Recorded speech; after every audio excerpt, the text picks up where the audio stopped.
Assalamualaikum warahmatullahi wabarakatuh.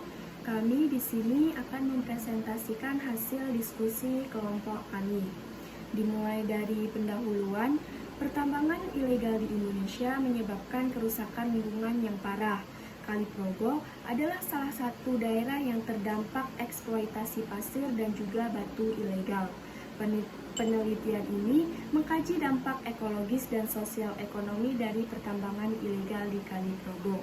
Dampak ekologis pertambangan ilegal tersebut yaitu dapat menyebabkan erosi dan juga sedimentasi yang dapat mengubah struktur sungai dan juga meningkatkan resiko banjir, serta pencemaran air yang diakibatkan oleh penggunaan alat berat dan juga bahan kimia yang memperburuk kualitas air, serta yang terakhir, kehilangan keanekaragaman hayati seperti biota air terancam punah.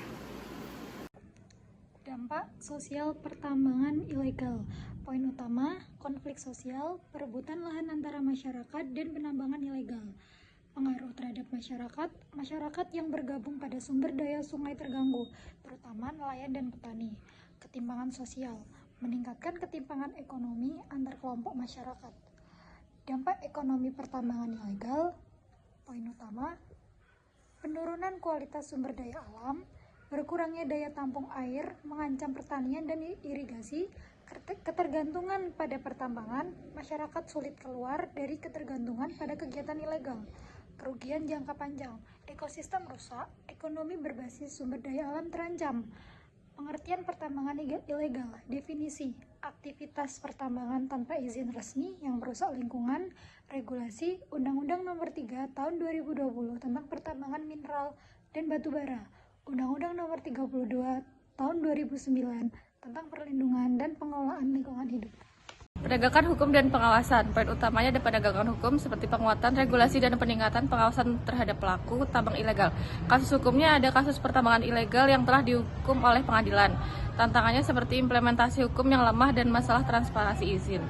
Upaya pencegahan dan mitigasi. Peningkatan pengawasan atau penegakan hukum lebih ketat. Edukasi dan pemberdayaan masyarakat seperti program pelatihan keterampilan dan usaha mikro.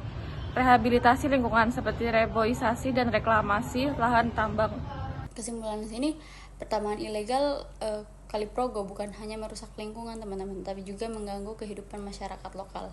Misalnya erosi sungai, pencemaran air, hilangnya biota, sampai konflik sosial dan ekonomi masyarakat yang makin timpang. Solusi yang ditawarkan yaitu yang pertama ada penguatan regulasi dan transparansi izin. Kemudian ada pemerintah harus tegas dalam perizinan tambang, tidak bisa ada celah untuk praktik ilegal. Yang kedua, peningkatan kerjasama antara lembaga dan masyarakat. Ini bukan tugas pemerintah saja, perlu kolaborasi dengan masyarakat, LSM, dan aparat hukum. Sekian dari kelompok kami. Bila ada kesalahan, kami mohon maaf yang sebesar-besarnya. Billahi fisabilillah, wassalamualaikum warahmatullahi wabarakatuh.